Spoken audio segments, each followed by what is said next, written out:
Bueno, pues bienvenidos, ¿no?, a este acto que pretende ser, bueno, pues haceros partícipes también de algo que creo que es importante, ¿no? Y es que, bueno, creo que hemos oído muchos y hemos tenido también la oportunidad de leer el libro de Carlos Portomeñi, que es intenso, La matanza de Atocha, que parece que se refiere a la matanza de Atocha, pero va mucho más allá, ¿no? Profundiza sobre todo y fundamentalmente del papel de la extrema derecha en nuestro país y a nivel europeo, y realmente todas las connotaciones que eso tuvo también con el propio sistema, con las fuerzas y cuerpos de seguridad y como tantas otras cosas, ¿no?, a lo largo de los años de la transición, pues nos han estado ocultando y dando esa visión claramente edulcorada, ¿no?, esa visión de que el rey vino a salvarnos del golpe de Estado del 23F, etcétera, etcétera, etcétera. Y en ese sentido, bueno, pues creo que proyectos como este, tanto el libro que escribió Carlos como ese documental que tiene que ver la luz en el 50 aniversario del 77, ¿no?, en ese 2027, pues pueden hacer, dar esa visión, iba a decir, esa visión no oficial, pero que es la única visión que puede tener realmente elementos políticos. Y se le llama el hilo negro también porque queremos o quieren visibilizar pues ese hilo que teje toda una serie de elementos que en muchas ocasiones nos plantean como hechos aislados, como que ocurrieron por casualidad, cuando la realidad es que había, podemos decir, incluso un plan orquestado, ¿no? Y en ese sentido también Carlos siempre dice que ese libro tiene que servir, y seguro que el hilo negro también servirá para hacer ese reconocimiento a aquellas personas que lucharon durante el franquismo, pero especialmente en los años de la transición, que se lo jugaron todo para tener ahora mismo pues esta democracia muy imperfecta, pero que en definitiva, bueno, pues nos da unos instrumentos que dábamos, en muchas ocasiones dábamos y damos, especialmente los más jóvenes, por ya conquistados, y que hay que seguir manteniendo. Y en ese sentido pues queremos aprovechar para, bueno, cuando nosotros decimos que hay una versión oficial, cuando decimos que solo nos informan de una cosa, pues solo tenemos un instrumento para rebatir esa historia que sabemos que no es real, y pasa también por la participación de todos y de todas en crear esa cultura alternativa, que no debiera ser alternativa, debiera ser la oficial. Y en ese sentido, bueno, pues aprovechar también para pediros esa colaboración para obtener los recursos necesarios, y que lo que anunciamos, ese documental que será el primero como formato largo, ¿verdad?, del director, bueno, pues vea la luz efectivamente en ese 2027, pero solo será posible si todos contribuimos. Por lo tanto, no tenemos un número importante para que contribuyamos en este momento. Es importante contribuir, pero sobre todo también es importante difundir. Tenemos también esta explicación un poco que os podéis llevar y llevaros a vuestros territorios, a vuestras asambleas, a vuestros conocidos, para intentar que ese crowdfunding realmente sirva para hacer el documental que todos queremos ver. Y os dejo ya con Carlos, que puede profundizar un poco más, que me han dicho que se abre. Bueno, buenos días.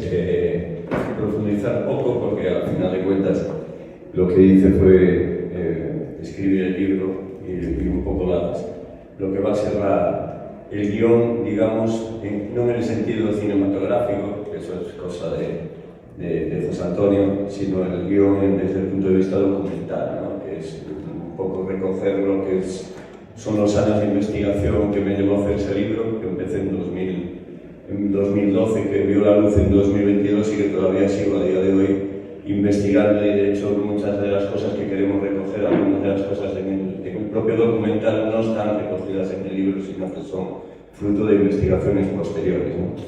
Yo cuando presenté el libro en 2022, había hablado un año antes con Joaquín, todo parte de la fiesta del PC.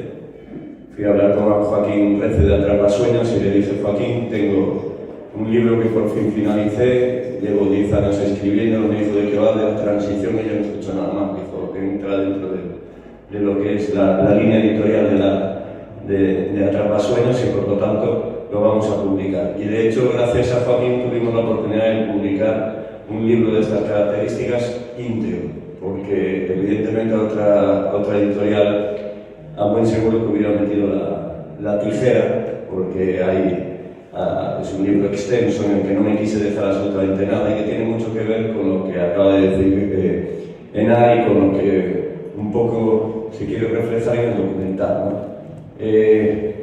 Todos y todas tenemos conocimiento de la matanza de Atocha, de los camaradas abogados laboralistas de Atocha 55, que el 24 de enero del 77 fueron asesinados por un comando de extrema derecha, o sea, 5 muertos y 4 heridos, ¿no?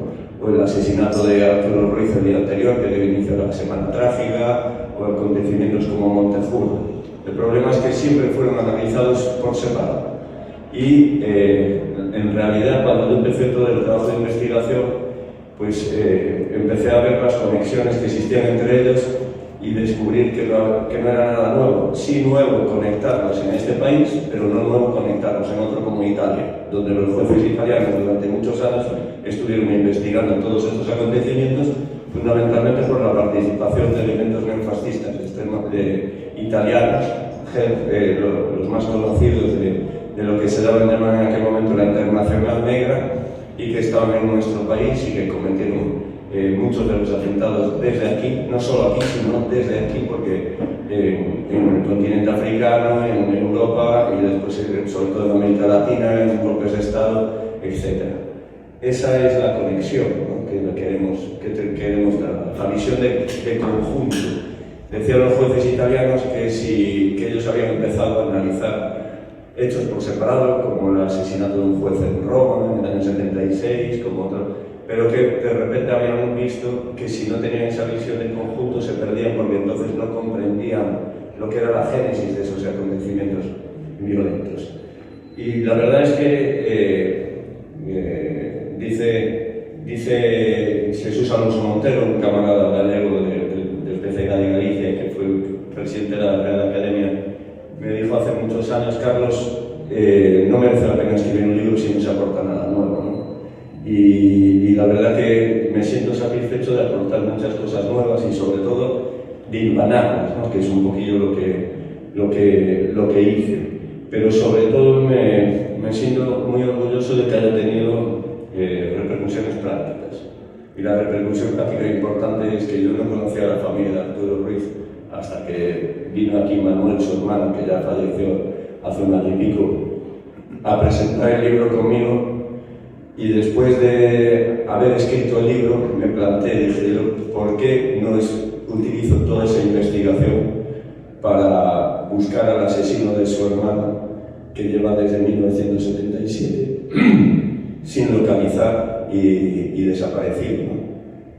Y 2 meses después fui capaz de localizar al asesino de Arturo Ruiz en Argentina, en Buenos Aires, en la provincia de Buenos Aires.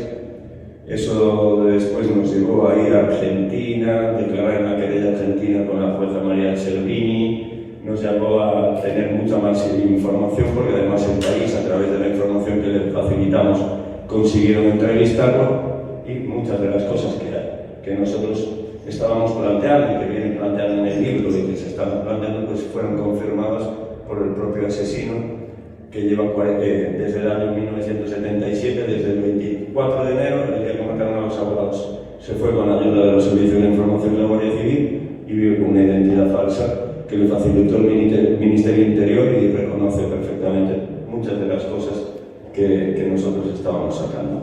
Por lo tanto, el hilo negro es esa conexión. La idea además la tuvo Joaquín Precio, el editor, que dijo: me parece que sería un buen título. Nos dio pie a ir presentando el libro por todo el estado. Yo creo que, igual que se le puede aplicar a un libro que no merece la pena hacer uno si no es para aportar algo nuevo, yo creo que el documental va a aportar muchas cosas nuevas, y sobre todo la potencia que tiene la imagen, y además ver todo conectado, ¿no? Yo creo que va a ser... Yo tengo mucho entusiasmo con el proyecto, y además me parece que es un proyecto intergeneracional. Es decir, todavía están en el partido, la gente que vivió la transición intensamente y además como dirigentes. Estamos otra generación, más como Enaro, como yo, de dirigentes actuales y que vivimos de niños esa situación y la frescura de un director como José Antonio que le va a dar mucha frescura y que va a saber conectar también con la juventud y con la gente joven para no contar simplemente algo de forma narrativa y de forma descriptiva, ¿no? Porque al final de cuentas viene un periodo muy importante y con esto finalizo. Se cumplen los 50 años en 1977 en enero, pero se cumplen 50 años también el 9 de mayo del año que viene de los acontecimientos de Montejurra, y no solo aquí, sino que hay acontecimientos como el asesinato del juez Ocorso en Roma, que son el 9 de julio del año que viene, es decir, hay una conexión entre países, por eso el panfleto además pone nuestra intención de hacer un rodaje de carácter internacional, que es muy importante para nosotros. Contamos con el apoyo además de la dirección del partido y vamos a contar con apoyo más también de instituciones y de otros colectivos.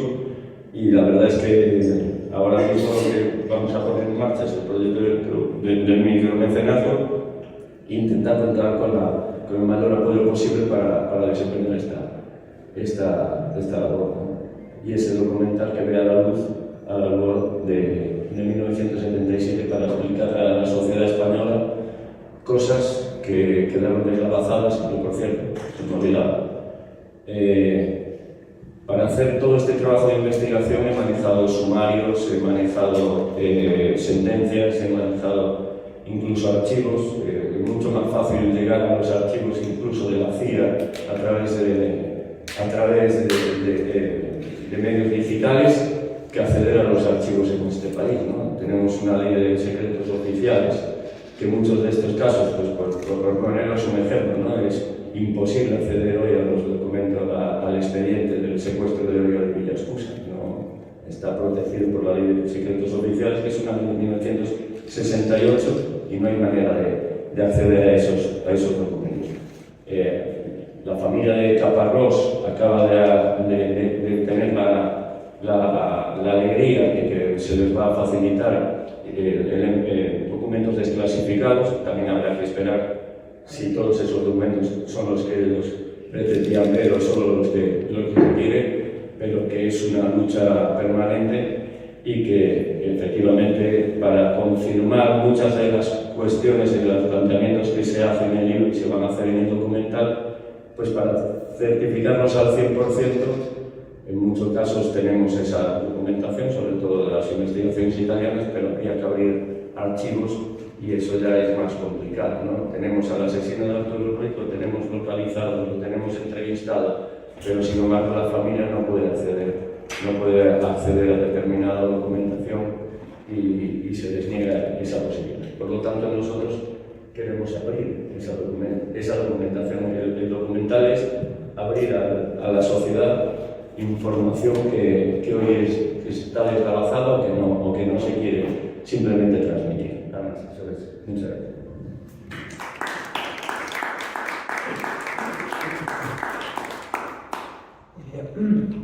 Sí, yo poquito a poco, tú me dices. Si quieres puedo ir a hablar. No. Puedo coger eso.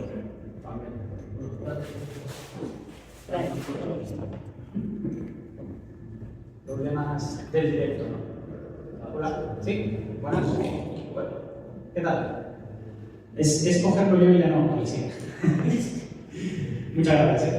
Sí, lo que dice Carlos de esa perspectiva global es lo más potente que podríamos tener para una película. Estamos en una sala en la que hay una exposición del hilo que teje un pueblo y precisamente vamos a contar la historia del hilo que lo desteje, ¿no? Un gran complot de extrema derecha por toda Europa, por Latinoamérica, durante más de medio siglo, que aquí lo importante de hacer una película es dar a entender a la gente que todo esto es, lo que dice Carlos, una investigación bien documentada con muchísimos datos, con documentos oficiales, y hacer ver a una generación bastante joven y despolitizada que todo esto no es una conspiración barata. O sea, lo que queremos con esta película es que tenga la potencia de un true crime de Netflix, básicamente.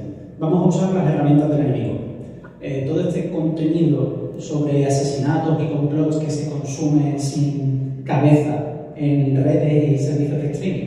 La intención es ese público más joven que no es capaz de retener la atención de un documento más potente, meterle con una película muy bien hecha, que impacte y que enganche muchos datos bastante potentes y que esa persona consuma un artefacto cultural, no contenido, simplemente. Entonces, claro, con la base de este libro fantástico, que es oro a nivel de construir una narrativa, es intentar llegar a nuevas generaciones, lo que habéis comentado de 3 generaciones que viven esta historia de manera distinta. Yo quiero llegar a la de mi hermana, que es 4 años más joven, y que es una generación que vive en TikTok y que está muy despolitizada. Y en redes sociales hay mucho sobre fake news, ¿no? Hay mucho sobre conspiranoia, sobre el marxismo cultural, la extrema derecha se inventa la agenda woke y todo este tipo de cosas que no tienen ni pie ni cabeza. Y este es un libro en el que, con muchísima documentación e investigación, se dice: no, señores, todas esas conspiraciones, toda esa desinformación, todo eso es algo que ha hecho la extrema derecha y que conforma 100% nuestra sociedad a día de hoy. Hay muchas cosas que la gente tiende a debatir que no son debatibles porque son datos. Y si conseguimos estructurar eso en una película potente y bien narrada para que un público menos leído sea capaz de enterarse bien de todo y llegar a otras esferas sociales, sería un logro increíble para nosotros. Porque claro, para la documentación tenemos el libro, charlas, hay un montón de recursos. La película tiene que aportar llegar a plataformas donde antes no estaba y a un público que de entrada un material político le echa para atrás. Hay que hacerle ver a la gente, sobre todo a la gente joven, que todo es política, incluyendo lo que le dicen que no. Entonces ahí hay una clave muy importante para el documental. En las octavillas que hay en las sillas tenéis la red de Atrapasueños, que se va a encargar de la producción, porque entendemos que el mecenazgo ahora mismo no está abierto y que todo el mundo no podrá acceder a él. Pero desde luego compartir por redes, comentarle el interés del proyecto conocido es algo que ayudará muchísimo. Yo no tengo muchísimo más que aportar, aparte de que estaremos trabajando codo con codo durante meses y que el rodaje internacional va a ser muy interesante y ambicioso.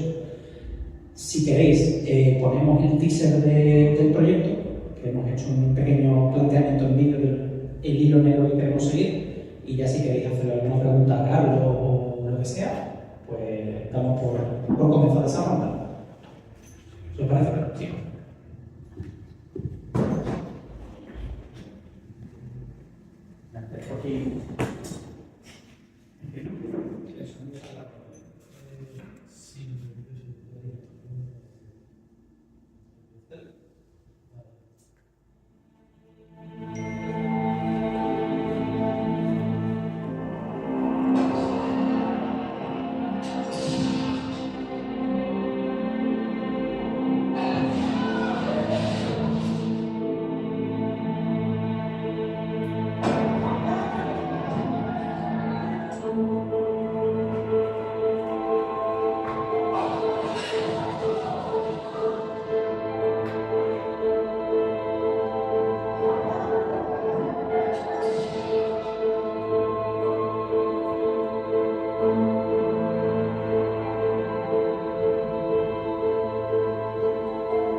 Pues eso. Perdón. Vamos a seguir un hilo extremadamente bien documentado y vamos a intentar que todas las piezas móviles, que son muchísimas y que recorren continentes, tengan muchísimo sentido para un público bastante amplio y para que el público muy implicado políticamente tenga más datos sobre los cuales asentar pues, el debate que hay en el día a día, en redes, con familiares, con vecinos, sobre el mundo que nos rodea. Esa es la propuesta del documental. Así que preguntar lo que sea de aquí para acá. Fantástico. Cuando hablas para que salga la grabación. Nada, quería preguntar que ¿puedes hablar un poco más en concreto del crowdfunding? Lo digo por ser capaz de transmitir esto un poquito más específicamente. He visto que hay un correo electrónico, pero ¿cuándo, cómo, de qué manera se va a participar? Y luego la otra pregunta es la ambición de que esto sea como ese, ¿no? que sea un formato Netflix, que la gente lo pueda consumir dentro de a lo mejor un interés amplio por el true crime, no sé qué decís antes. ¿Significa que estáis pensando en modelos de distribución también mainstream o cuál es el planteamiento luego de esa relación con el público posterior al estreno? Las preguntas no han ido de aquí para allá, pero respecto a la campaña de micromecenazgo, Joaquín, que es el productor y lleva Atrapasueños, está liado en el puesto y es el que tiene más información. Ahora mismo lo que estamos planteando es una campaña en goteo. ¿Goteo? Sí, que se hará de aquí a relativamente poco, empezará a ponerse en marcha. Nuestra intención es que esté terminada como a mediados de diciembre, todo esto es orientativo, para disponer de todo el capital necesario para rodar a principios del año que viene y por lo tanto poder estrenar en el 50 aniversario de la Matanza de Atocha. Habrá muchísimos más datos a través de las redes de Atrapasueños relativamente rápido, y si no, pues os podéis acercar un momento al puesto de Atrapasueños y comerle la oreja a Joaquín seguro. Respecto a los modelos de distribución y tal,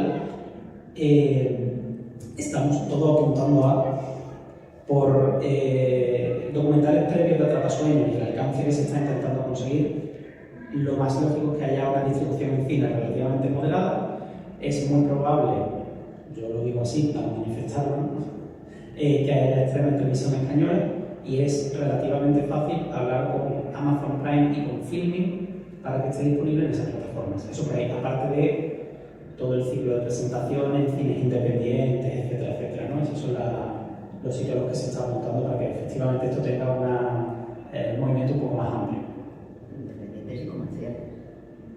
Quiero decir que fuera de Madrid, yo sí que creo que hay que intentar también, y que también es un poco lo que hacía referencia, es tejer en los distintos territorios pues esas presentaciones cuando ya esté en el 2027 y claro, en Madrid igual estamos, en Madrid en las grandes ciudades podemos hablar de cines independientes, pero fuera de ahí yo creo que al final el cine se está convirtiendo casi en independiente de todo ello porque cada vez con las plataformas se ve menos, pero no, o sea, hay que intentar también pues que se pueda visibilizar bueno, pues comercialmente en los cines normales, que seguro que estarán dispuestos por la experiencia también, y por ejemplo con lo que Atrapasueños ha hecho en otras ocasiones.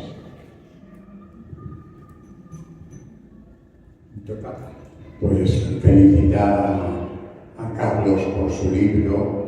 Tenía una pregunta para hacerte, que era tu opinión sobre la nueva ley de secretos oficiales, que ya has contestado, y entonces te busco otra.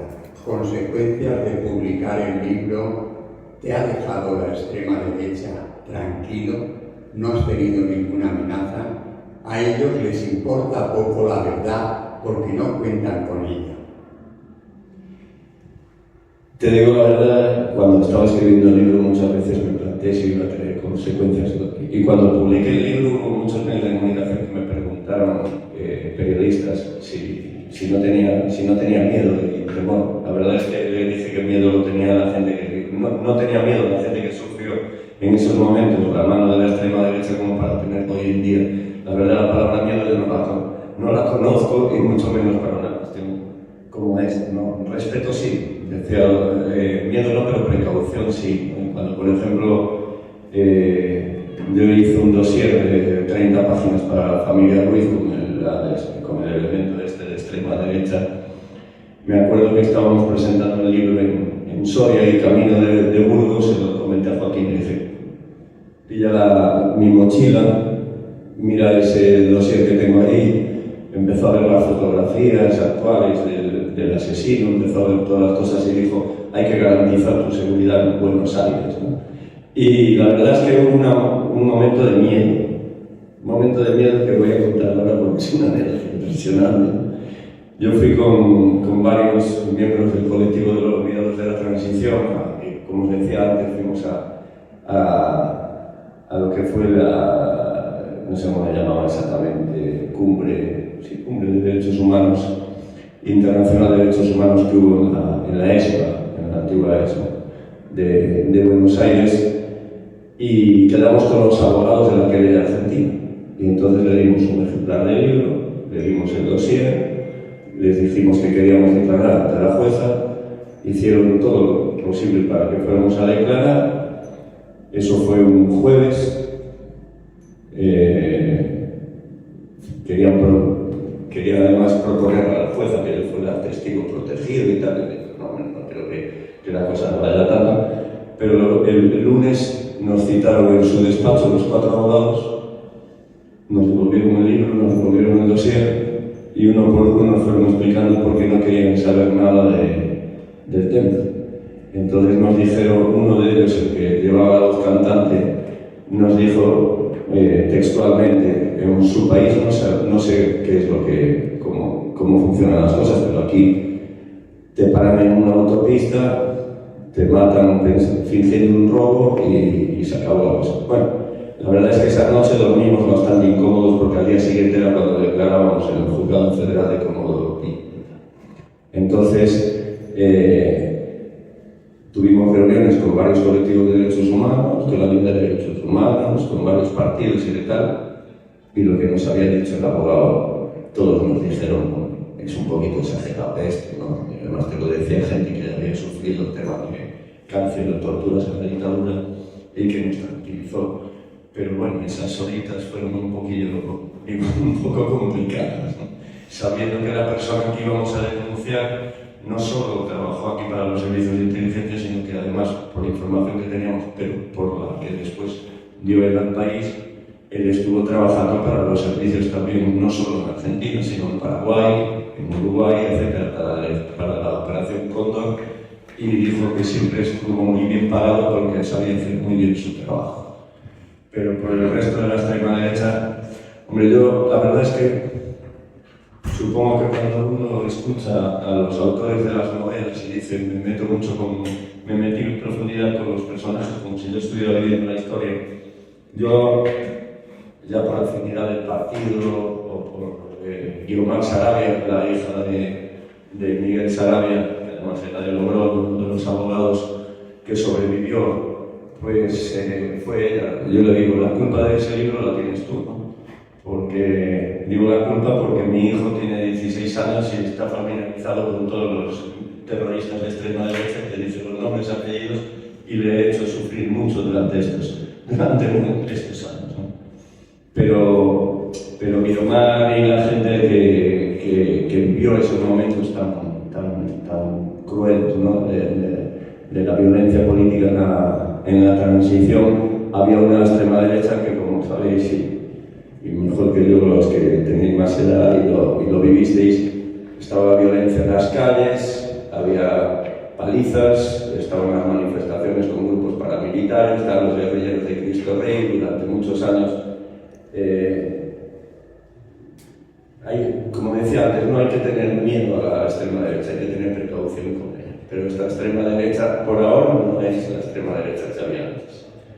Y yo sí tengo una cosa clara, y eso ya es de política más, digamos, más profunda que hablar simplemente de estas cosas, ¿no? La extrema derecha reacciona, y la palabra reacción etimológicamente tiene un sentido claro, reacciona cuando hay peligro para las élites, y fundamentalmente las económicas, de perder la hegemonía. Y en este momento las élites económicas no tienen peligro de perder la hegemonía, es más, están ganando más dinero que lo ganaron nunca aquí en cualquier otro país. Entonces, en los años 70 sí había peligro.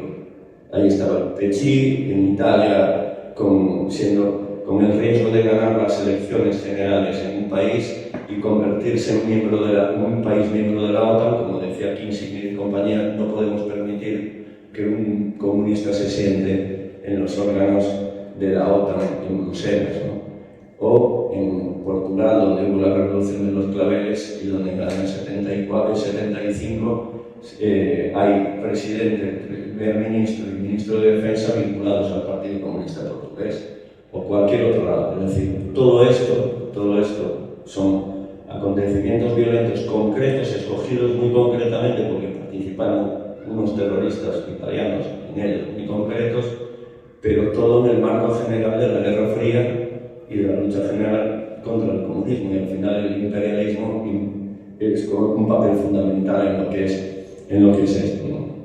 Entonces, al final de la introducción, que se puede leer después como epílogo también, o como conclusiones, lo que digo es algo que me quedó muy claro y que lo sigo manteniendo. Es decir, si analizamos esos hechos por separado, podemos ver los árboles, pero no podemos ver el bosque. Y desde luego sí tengo claro que todo este documental y este libro solo lo pueden escribir comunistas, porque realmente tenemos una visión mucho más general y de marco político y de conocimiento histórico, y en el fondo contra quien iba, contra nosotros, igual que siguen yendo hoy, ¿no? Y que desde luego si los medios de comunicación en aquel momento, en el actual, hacían un papel y jugaban un papel como el que jugaron o que juegan, es precisamente para evitar una visión alternativa del mundo que planteamos desde el comunismo. ¿Alguien? Pues sigo yo, que tengo el micro. Menos mal que has dicho que el documental será para los jóvenes, porque yo como mayor ya tengo dificultad en leer todas las letras de los primeros disparos. Es decir, que no me da tiempo. Menos mal que los jóvenes sí que llegarán a ello. Gracias.